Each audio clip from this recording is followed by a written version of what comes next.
Hi guys!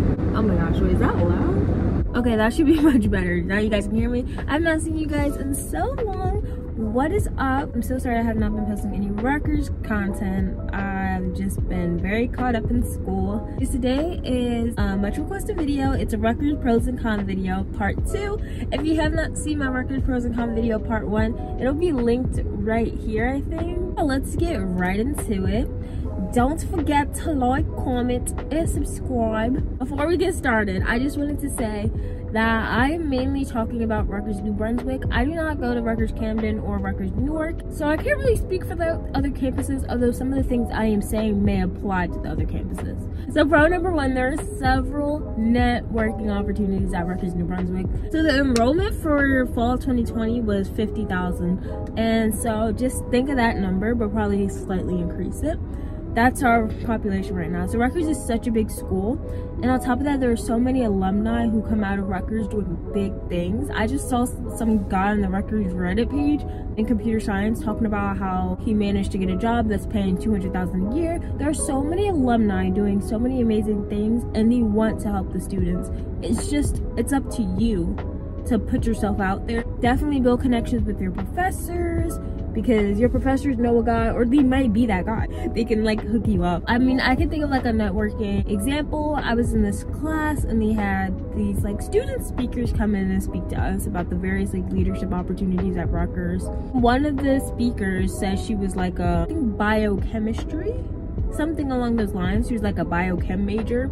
And one of the girls in my class was also a major, and she was like, oh my gosh, you know, I'm really interested in internship opportunities. Do you mind if I can get your number and you can like tell me some of the internships you did? They were like, oh sure, and they exchanged numbers, and they've been talking about internship opportunities, what classes they take, and who are they good professors, and it was just like something so little like that goes a long way. Another example I would give you guys, so I did this course. If you guys want to sign up for it, you definitely should. It's called Level Up, LVL Up.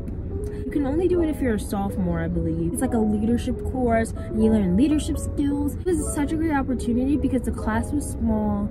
The instructors got to know us. One of the instructors did a letter of recommendation for me. They selected me and a few other students, and we got to have lunch with the president of Rutgers. Shout out to Holloway. It was such a great opportunity. That's literally like a networking opportunity, guys. Like, anyways, moving on to the next one. So now we're gonna do a con. Rutgers is overcrowded.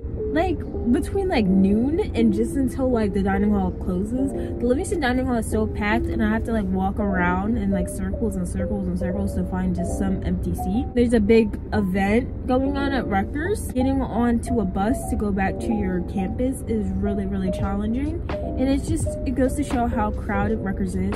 And I feel like Rutgers has these big events. Even if it's not a big event, it tends to be a big event because Rutgers is a big school. It's like you have thousands and thousands of students all located on one spot for like a football game, and then you don't have enough buses for everybody to get back to their dorm. Pro number 2, there are so many study spots.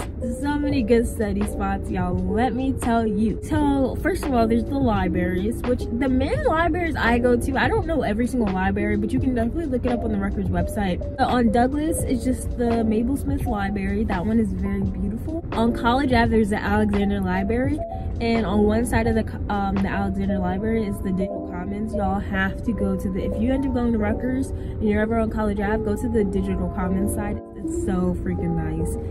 And then there's like the other side of the library, which is kind of like just like a library, pretty boring. But then on Livingston, there's I don't remember the name of it. I think there's only one library on Livingston though, and it's right across from the student center. Can't think of the name right now, but I usually love studying there. And the great thing about that library is the first floor, you can like collaborate. There's computers down there, or like tables, and you can collaborate. There's little couches. It's really nice. And if you go upstairs, it's the quiet floor, which is where I love to study. And there's like these individual like booths. You could just get what you have to get done. So it's so nice. And then Bush has so many libraries, guys. There's so many libraries. I usually go to the Library of Science and Medicine. Everybody hates that library. It does look really old, but there's this one spot that I specifically love. It's this big table next to this. It's like separated from the rest of the library, like in between the bookshelves. You have to like walk in between them, and and next to this big window is like this table, and the sun is shining right on you, and nobody's usually over there because nobody knows about it.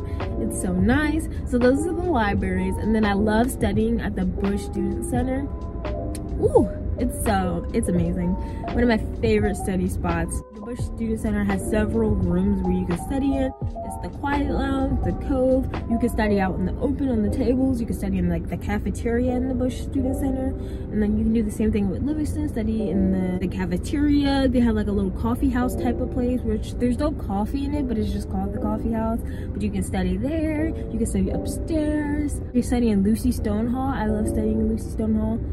There are just so many other amazing study places on campus, enough to like switch it up so that you don't just sit in your dorm all day. If you get tired of one place, there are so many other places to choose from. Con number 2, it kind of goes with the overcrowded thing, but there's like no alone time at Rutgers. And as someone who's like pretty introverted, you know, I get my energy from being alone. I feel like I thrive on my own, and I love socializing. I used to be stressed because you get like no alone time. So let's say you live on campus, right?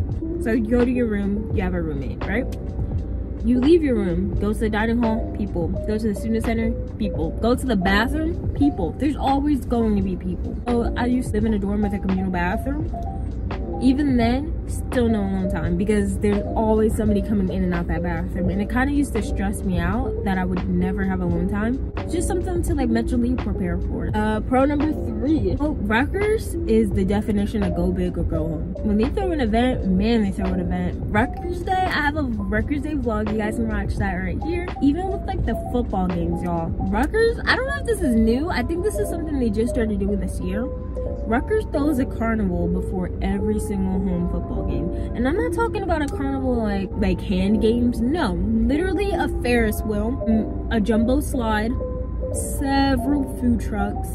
They have rides, guys. Rides, food trucks, games, parades before every single football game. And during the football games, every time our team scored a touchdown, there were fireworks. And Rutgers, it's fun. It's definitely fun, an amazing experience. I switched up my hair a bit. A con, so we're gonna do one more con and one more pro because they kind of tie in with each other. A con is that the STEM classes are really tough, and I can only speak about the STEM classes. The STEM classes are extremely tough. If you're pre-med, Rutgers wants to make sure that you're prepared to be pre-med. Show some sort of level of mastering the material. They want to make sure you know your stuff. And they're not going to let you pass if you don't know your stuff. So they make their classes extremely challenging. Chemistry was really hard. It's extremely hard at Rutgers. Calculus is really hard at Rutgers. And the crazy thing is, a lot of people who did not test into calculus, yes, you have to take a placement test to determine what classes you start with your freshman first semester. If you don't test into calculus, you have to take pre-calc, and a lot of students who took pre-calc say that pre-calculus was a lot harder than calculus. But also, to each their own, and you're definitely not going to be able to come into college with your high school mentality. It's not going to work. You're going to develop study habits. I never studied in high school, guys. The most I did was make a Quizlet for like some vocab words that were going to be on the test. I never studied in high school. College, I spent every single day studying for hours and hours on end. It taught me better study habits. I spent my whole first semester of college learning what study habits worked for me and what didn't work, and I was going to tutoring. I was going to tutoring, office hours, studying on my own, watching videos, flashcards. I was doing a bunch of things. And I did none of that in high school. So these STEM classes definitely prepared me to be a really good studier. And it also, I kind of like it because the way Rutgers structures their STEM classes forces you to know the material, not to memorize, to know it. That kind of ties into my last pro, which is Rutgers has great STEM programs. And I feel like because they're so challenging, they prepare you for like medical school and just like all the different like advancements you're going to take after undergrad. The STEM classes are hard. Rutgers is just a really great school. They're in the top 20 of public national universities. They have a great pharmacy program, a nursing program, a great business program, physical therapy program, etc. I saw somebody on like Reddit describe it as going to the prom with your best friend. You don't really want to go, but you end up having a great time. I wanted to go to Rutgers, but a lot of people don't want to go, but then they end up really liking it. So I would not listen to anyone who's like, oh man, it sucks so bad. All in all, it's a great school. Maybe it's different for me because I don't live close to Rutgers. Great school, and if you want to go there, you definitely should. But yeah, guys, thank you guys so much for watching my pros and cons video. I don't know if I could come up with any more pros and cons, but let me know if you want a part 3. I probably can. And thank you guys so much for watching. I missed you guys, and I'll see you in the next video. Bye.